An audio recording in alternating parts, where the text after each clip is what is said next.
A former Doña County magistrate judge is defending himself and criticizing the arrests of 3 Venezuelan men at his home in a blistering 23-page response to an inquiry by the New Mexico Judicial Standards Commission. The University of New Mexico Hospital has cut 58 jobs in what they're saying is a cost-cutting effort. With the NFL draft starting tonight, we catch up with Journal reporter Sean Ryder on a few players that could be drafted that have ties to New Mexico. New Mexico is getting ready to open primary elections next year to independent voters. And the ACLU of New Mexico is representing a New Mexico Tech student that had his student visa revoked in a lawsuit against the Department of Homeland Security and Immigrations and Custom Enforcement. From the Albuquerque Journal, this is the leading news. I'm Gino Gutierrez. It's Thursday, April 24th, and I'll have more on those stories in a few moments, plus a look at Albuquerque's weather forecast on the other side of this break. This episode is brought to you by the Kirtland Partnership Committee. For 30 years, we've been dedicated to supporting, growing, and preserving the Kirtland National Security Complex. We work tirelessly to enhance military readiness, foster community partnerships, improve quality of life, and promote economic development right here in New Mexico. Join us in our mission to ensure that Kirtland remains a cornerstone of national security and a key provider of quality jobs and investment for all of Greater Albuquerque. Together, we can make a powerful impact. Kirtland Partnership Committee, proudly shaping the future of our national security for 30 years. Former Doña County Magistrate Judge Joel Cano issued a forceful 23-page response defending himself and criticizing federal actions taken against 3 Venezuelan men arrested at his home in February. The men are accused of gang affiliation with the transnational group Tren de Agua, based largely on tattoos, apparel, and social media posts. Cano, however, disputes these claims and accuses federal authorities of sensationalism and political motivation. The arrest followed a February 28th federal raid on Cano's Las Cruces property and a neighboring home owned by his daughter. Cano said the men, who were living in a detached apartment on his property, were complying with immigration procedures and showed no signs of criminal activity. He said they had become close to his family after initially working as handymen and were like extended family, participating in holidays and community events. One man, Christian Ortega Lopez, now faces a federal weapons charge tied to social media content. Prosecutors also uncovered disturbing images and messages on his phone. Cano denied allowing the men access to firearms, but admitted he joined them once on a trip to a firing range. In his response, Cano criticized the way the raid was conducted, describing heavily armed agents in ski masks and unmarked gear. He also decried what he sees as a broader political agenda to deport immigrants based on weak evidence, saying, quote, "There's no way in the world that I would have allowed my grandkids to have contact with the boys if I had sensed danger." Cano, who resigned from the bench in March under an agreement to never serve again, was also facing a separate misconduct inquiry. The Judicial Standards Commission had investigated him for judicial impropriety, including failing to rescue himself from a case, making disparaging remarks about a defense attorney, and attempting to influence an internal investigation. Cano, a former police officer and elected judge since 2010, had led several criminal justice reform initiatives in the county. His resignation brings an end to the disciplinary proceedings, but leaves lingering questions about the balance between immigration enforcement and judicial ethics.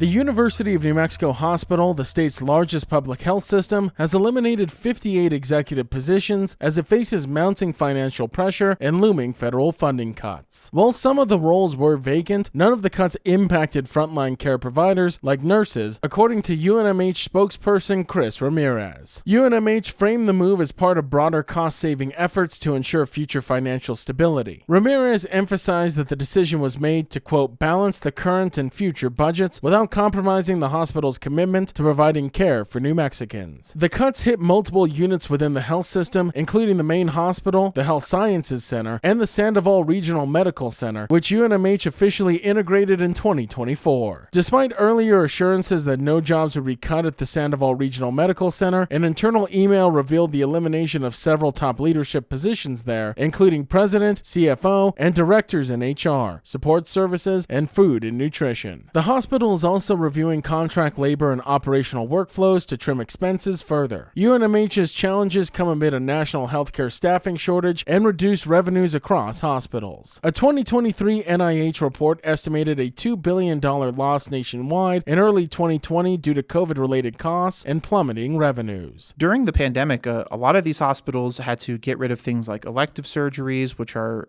important sources of revenue for hospitals big and small. My colleague Justin Garcia is a reporter at the Journal. Combine that with a skyrocketing cost for labor, which left hospitals across the country in a really, really tough financial spot. And then on top of all that, you have the fact that caring for COVID-19 patients was expensive. Yolanda Yulmer, head of the hospital's workers union, confirmed that no union members were laid off and praised UNMH for targeting management instead. However, she noted that shift bonuses were temporarily paused to avoid broader cuts. Contract negotiations between the union and UNMH are expected in mid-May. UNMH continues to rely on county, state, and federal funds and said it's committed to maintaining high-quality care while operating sustainably.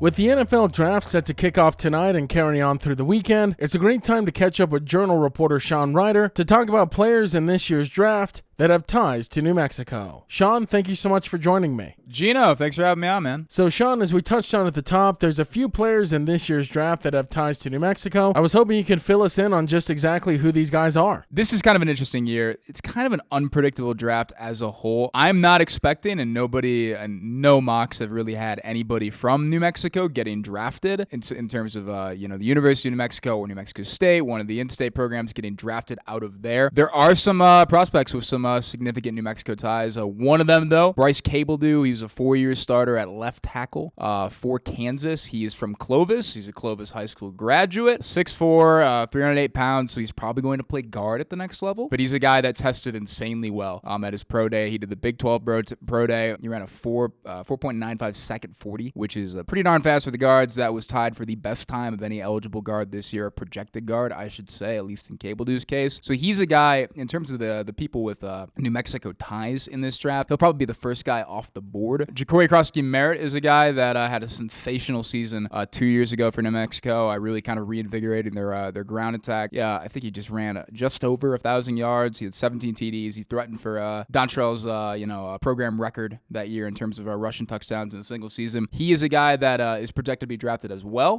Probably going to be a 5th or 6th round guy, just like Cabledew, frankly. Maybe 7th if things get kind of hairy. But yeah, he is a guy that kind of an interesting deal. I mean, he transferred to Arizona from New Mexico. Arizona, he had a bit of an eligibility situation that required him to sit out the really all but one game, and the one game he played was a 61-39 win over New Mexico in the season opener. That's another guy to keep some tabs on. And then Andrew Henry is a guy that he's coming straight out of New Mexico. He also had an eligibility situation last year too that required him to sit out pretty much most of the season. And but he's a guy that has attracted a pretty significant interest as an like a priority free agent in the terms of being an undrafted free agent. The Colts, Chiefs, Eagles, and Cardinals have all been in contact with him. The Cowboys as well. He's a Dallas kid, so that's his hometown team. And the Cowboys even had him out at their kind of local pro day as well too. He said he's not entirely sure what to prepare for heading into this weekend and when what Saturday is going to look like. But said he'll be ready for any and all possibilities. So a couple of names for fans to keep their eyes on as the NFL draft rolls on this weekend. Journal reporter Sean Ryder filling us in on the latest. Thank you, Sean. Thanks, Gino. In other headlines from the newsroom, New Mexico will begin allowing its 310,000 registered independent voters to participate in primary elections without changing party affiliation starting in 2026. This marks a significant shift from the state's long-standing closed primary system, which critics said excluded a growing block of unaffiliated voters, especially among young and Native American populations. The change, passed by lawmakers during the 2025 legislative session, is being hailed as a win for democracy. About 35% of voters aged 18 to 25 in the state are independent, outpacing Democrats and Republicans in that same age group. Political experts and advocates argue the reform could boost turnout in primaries, where voter participation has lagged, falling below 30% in 3 of the last 5 elections. Independent turnout has been especially low in general elections as well, with only 50% casting their ballots in 2024, compared to over 70% among party-affiliated voters. Efforts to open primaries in New Mexico have faced years of resistance from both major parties. A 2020 law allowed independents to temporarily register with a party to vote in primaries, but but it was rarely used. Critics called it bureaucratic and ineffective. The new semi-open system will allow independents to vote in the primary of their choice without officially changing their registration. Election officials, including Secretary of State Maggie Toulouse-Oliver, believe the reform will help make elections more representative, though some candidates may later blame losses on the broader voter base. The 2026 primary will include races for all statewide offices and will be the first test of the new system. Candidates like Deb Haaland and Sam Bregman have already begun tailoring their message to appeal to independents, signaling a potential shift in campaign strategy across New Mexico politics. And a PhD student from Ghana enrolled at New Mexico Tech has filed a federal lawsuit against the U.S. Department of Homeland Security and Immigration and Customs Enforcement after his student visa was suddenly revoked without explanation. Identified as only KOD in court documents, the 38-year-old is being represented by the ACLU of New Mexico. The lawsuit filed Wednesday in Albuquerque seeks to reinstate KOD's visa so he can continue his doctoral studies in petroleum engineering at the university's Socorro campus. According to KOD's attorney Shane Huffman, the student had no criminal record, no history of disciplinary action, and no political affiliations that would have triggered federal scrutiny. New Mexico Tech confirmed earlier this month that one student had their visa revoked, but did not respond to inquiries about any additional cases. In contrast, at least 9 students at New Mexico State University and an undisclosed number at the University of New Mexico have reportedly had their visas pulled as well in recent weeks. The revocations are part of a broader move by the Trump administration to cancel thousands of student visas nationwide, a development that has prompted multiple legal challenges from ACLU branches across the United States. The revocations are linked to a range of vague to minor issues, including participation in campus protests, but no specific reason was given for KOD. The lawsuit claims that the visa terminations places KOD's research and academic future in, quote, serious jeopardy, and constitutes a denial of due process. Huffman emphasized that KOD has been a dedicated scholar, contributing to scientific research with implications for both the state and national energy sectors. Though the student remains in Socorro, Huffman describes him as, quote, anxious and uncertain about his future. ICE and DHS have not yet responded to the lawsuit or media requests for comment. If you like hearing all of the latest news from the Albuquerque Journal here on the Leading News, consider becoming a digital subscriber to the Albuquerque Journal. You can check our show notes for a discount code on a digital subscription and keep up with all the latest news from New Mexico's leading news source. Now taking a look at Albuquerque's weather forecast. Today you can expect sunny skies with a high near 82, and as for this evening, mostly clear with a low around 48. To keep up with all the latest news from the Albuquerque Journal, you can visit our website at abqjournal.com. That's the Leading News. I'm Gino Gutierrez. We'll see you again tomorrow.